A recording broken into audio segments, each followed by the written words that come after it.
Getting to Well-Being, Trauma Sees Trauma. I'm Rochelle Adravis, and this is my learning journey. And today, the session for me is about, I talk with colleagues that have had traumatic experiences, and we use the words that I've heard or heard others say is trauma sees trauma. And I know that there are people out there that don't know what trauma looks like. But we can all say, in the last almost 2 years now, that there has been some trauma from the pandemic, trauma of lack of connection, trauma that we've had personally in seeing others be sick, potentially even dying, trauma of our socioeconomic status, trauma of not having a job, going to a job, taking care of our children, even trauma of power and losing power, which for some people can create power struggles within family dynamics and becomes abusive, it becomes neglectful. So today what I want to do is have you maybe close your eyes while I read this. The picture that I'm going to show you came across Twitter from Jerry Diamond 71, at Jerry Diamond 71. I follow him on Twitter, follow a lot of people on Twitter. And when I read this, I just thought, I wish other people could see what I see. And it's not that I want to bring people down and I want to make them feel bad.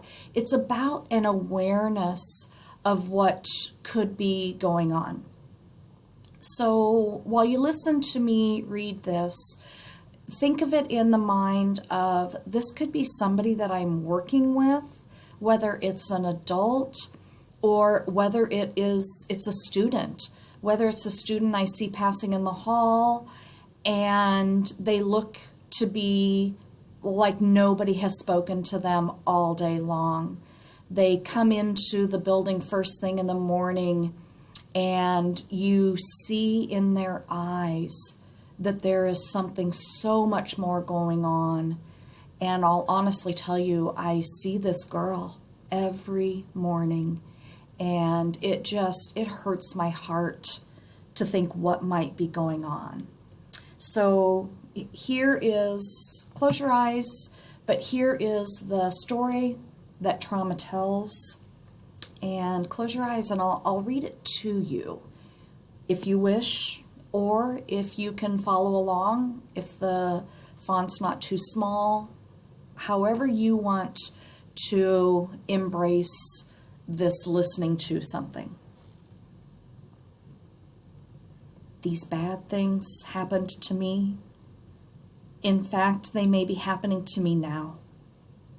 Inside, I'm just trying to cope and manage this terrible situation. My body and my reactions are not really my own. You see aggression, you see defiance, withdrawal, impulsiveness, emotional swings, and hyperactivity. You see how I'm behaving, but not how I'm really coping and feeling. But this behavior that others see is the best I can do in this moment. I know my actions aren't helping my situation. I know I may be hurting myself or others around me, but I can't do anything else. Those bad things that happened to me and may still be happening to me have hurt me so deeply that I am just doing what I can to survive. I'm exhausted. What you see is everything I have left to offer. I don't have the same skills that you expect me to have. Sometimes I even push away the people who are there to help me.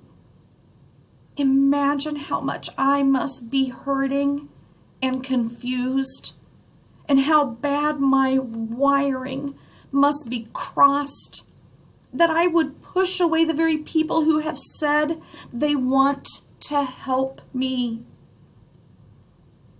What you see is what I have left to cope.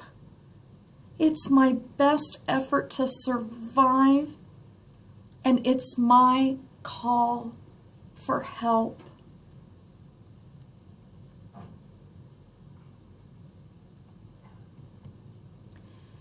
So I want to leave you with that. I know that that is really short. I usually, go up to 15 minutes. But now more than ever, it is important.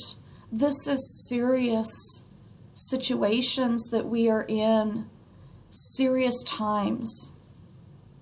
And we need to talk about this. I'm about wanting to learn more and understand more where our students are hurting, our families are hurting, our colleagues are hurting. And I always end with, let me leave you with, lead with empathy. If trauma sees trauma, and I look at somebody's eyes, and I feel, and I try to feel what they're feeling, I can lead with empathy, and I can make changes. And right now I do. I feel like I'm this lone person. But we can make changes. We can make differences. So I do. I leave you with, lead with empathy.